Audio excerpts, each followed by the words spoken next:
Hello, you guys. So, does pain seem to travel around your body like it has a mind of its own? Like neck pain turns into jaw pain, and then you got pain in your back, and now it's also in your hip, but then it's in your back again? Your body is not failing, it's adapting. A lot of people get really confused when pain moves around like that, and you start to wonder, what is wrong with me? Why can't my body just pick pain in one place so I can attend to it? But what if migrating pain actually isn't random? What if it's actually one of the clearest clues that your body can give you to share with you what's actually going on? So today I want to show you why pain changes locations and how the nervous system and the fascia explain what's going on, and what you can do to stop chasing symptoms and start listening to the bigger message underneath it all. It's possible. I'm Dr. Melanie Carlone, physical therapist, somatic practitioner, and lifelong learner, deeply interested in how the body organizes around stress, safety, and healing because of my own journey. So welcome back. If you've been here before, you know I don't see the body as broken. There's an intelligence, an adaptive awareness in us that's always trying to protect, and it's doing it the best way it knows how. So let's talk about what it means when your pain won't stay in one place. One of the biggest misunderstandings about pain is people assume that it exactly at that spot that the problem is. Like it points directly to it. Like if your jaw hurts, it has to be the jaw. Or if your low back hurts, the low back right there must be the problem. But that's not how the body works. It's this web of interactions, and it's constantly adapting to the load placed on it. So if one area gets overdone, then another one is going to take over. That's how it works. And the thing that holds it all together, that translates load from one place to another, is fascia. And fascia is not just the wrapping around muscles, it is the deep intelligence. It actually has this whole network of sensory information coming through it in the muscles. It's like this tension network, and it links everything. Your muscles, your joints, your nerves, organs, even into the cells. And your movement patterns in that whole system affect it. So if you imagine like a fishing net hanging up and you tug on one corner, the whole net responds. And that's how the body works when it's under stress. It is very intelligent. So let's just feel it for a minute. Sit comfortably, okay, both feet on the floor, hands resting in your lap. And now slowly rotate your body to the right, just gently. Just notice how it feels. Notice where you start to have resistance. Don't push beyond it. Just notice and then come back, all right? Do it again. Notice how far you look if your head's straight ahead, all right? That gives us an indicator. That's your natural end range. Now, I want you to put your right hand on your left shoulder. Hold on there and let it rest. Anywhere that you can grab, right hand, left side. And now rotate to the right again and notice the difference. Notice anything different? It's pretty interesting. Most people feel a lot more resistance. Why is that? Because if you look, this is from Tom Meyer's Fascial Anatomy Trains. If you look at the way the fascia is, when you bring your hand to the opposite shoulder, you're engaging this whole web of resistance. Try it the other side. Switch hands. Not the other side. Put your left hand now on your right shoulder and rotate right again, same direction. Notice if that changes things. For most people, you're going to come back much further when you have your opposite hand on. Isn't that interesting? So let both hands rest. Just take a breath. This is kind of an experiment. What you just felt is your fascial network revealing itself to you. It's doing its job. It's not broken.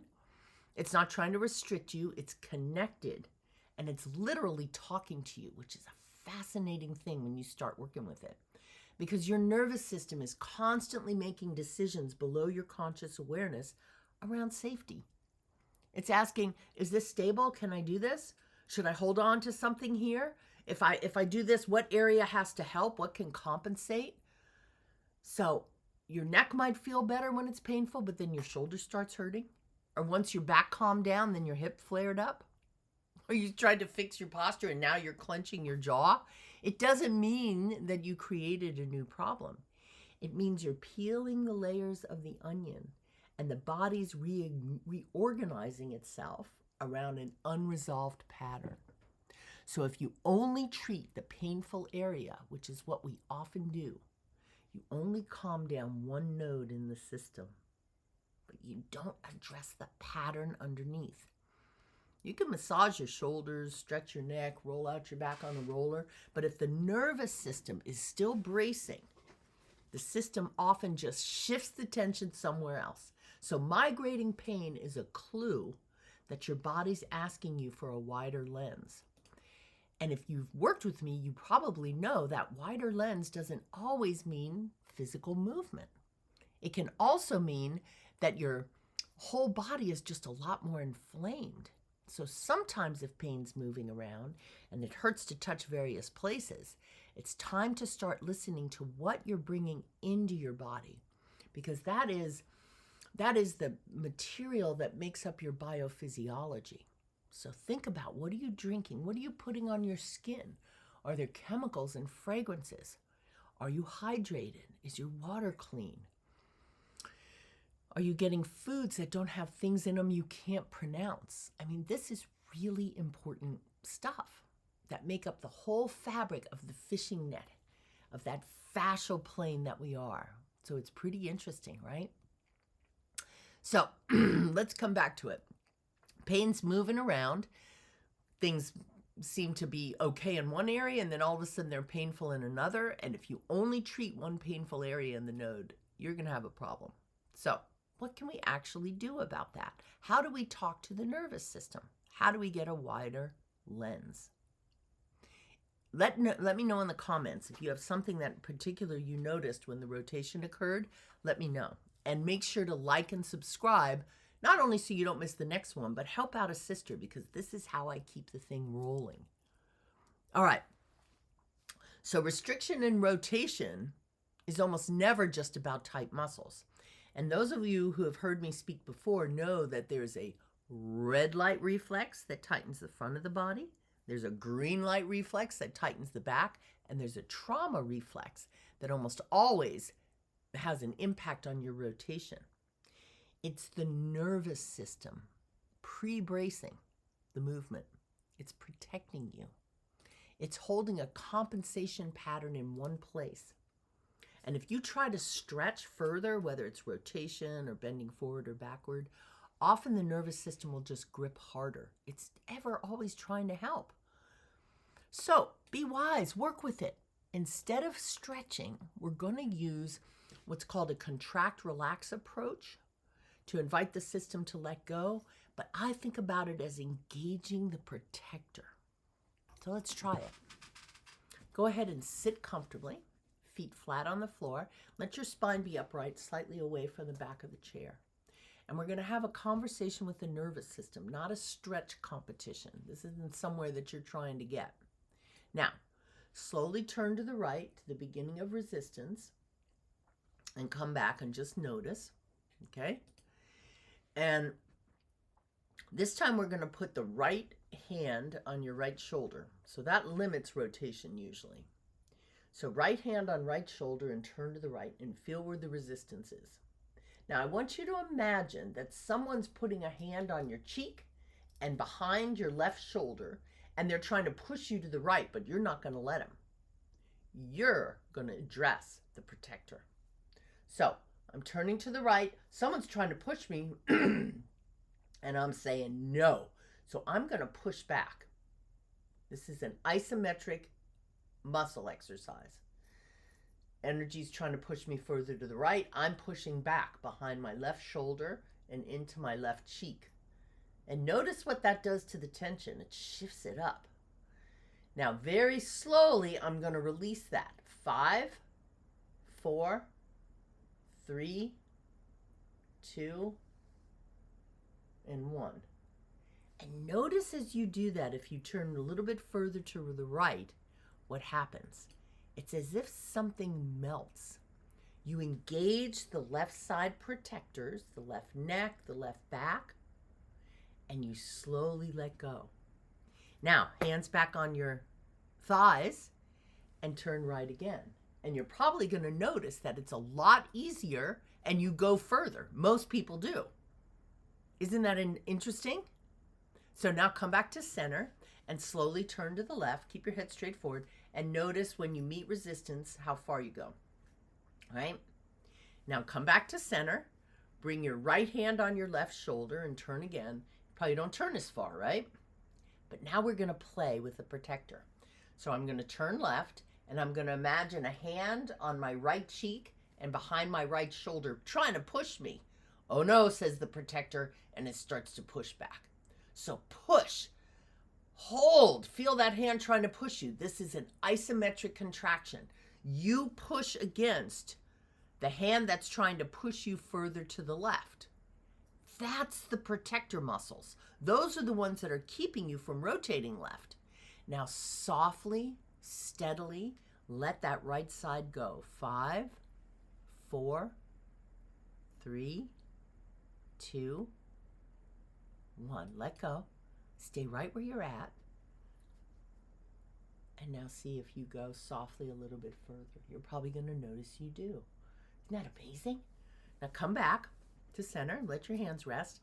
And now very gently rotate left. And notice the increase. The protector was seen, was appreciated, and doesn't need to be holding. Notice left. And now come back and go to the right. And notice what just happened to your body when you stopped fighting or forcing and you started listening. Isn't that incredible? This is somatic work. This is what happens when you work with the body. So let's work with another nervous system softener. Slowly look around the room. Let your eyes rest on something. And then turn your head to orient to it. And then again, let your eyes move softly to the side. Let them rest on something.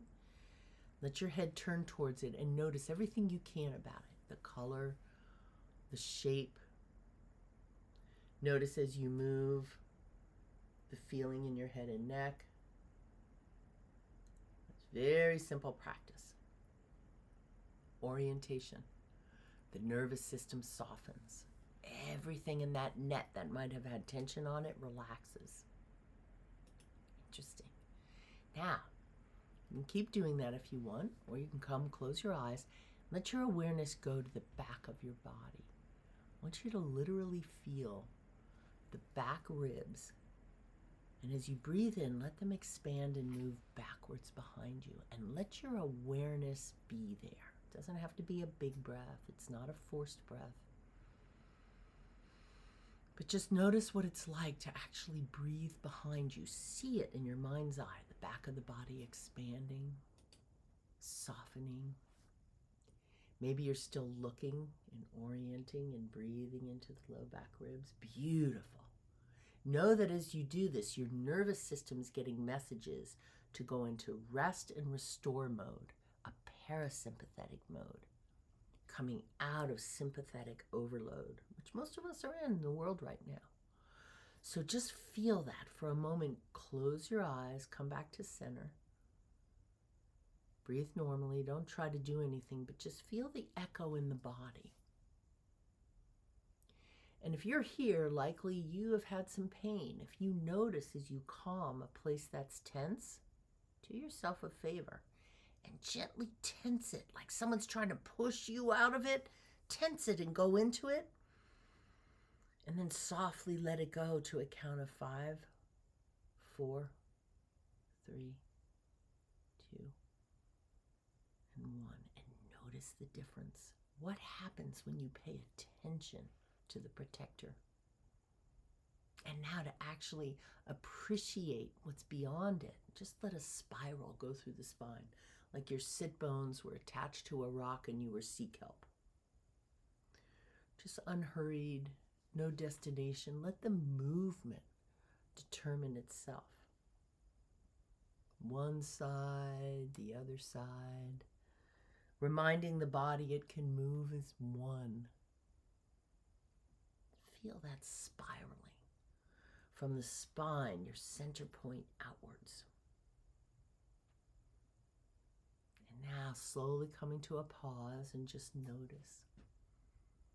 Does something soften, especially if you stop focusing on one painful spot that you may have? Does something release when you give it attention and you let it go? When you let your focus be behind you or on your eyes moving? You are not crazy. You are not making it up. And your body is not failing you. It's time to zoom out. Get some of those skills to listen wider and help the whole body feel more supported. Let me know in the comments what you noticed. Did you get more rotation? Did this surprise you? And above all, well, not above all, but in there, make sure to like this video and subscribe, because that's how it works. I'm like pouring thought into this, and it really matters when you guys pour it back. So until then, regulate before you renovate. Soften the body. Pay attention to the protector before you strive for the next thing. Your body's not failing. It's adapting. And it's grateful for your attention. See you later, Gaias.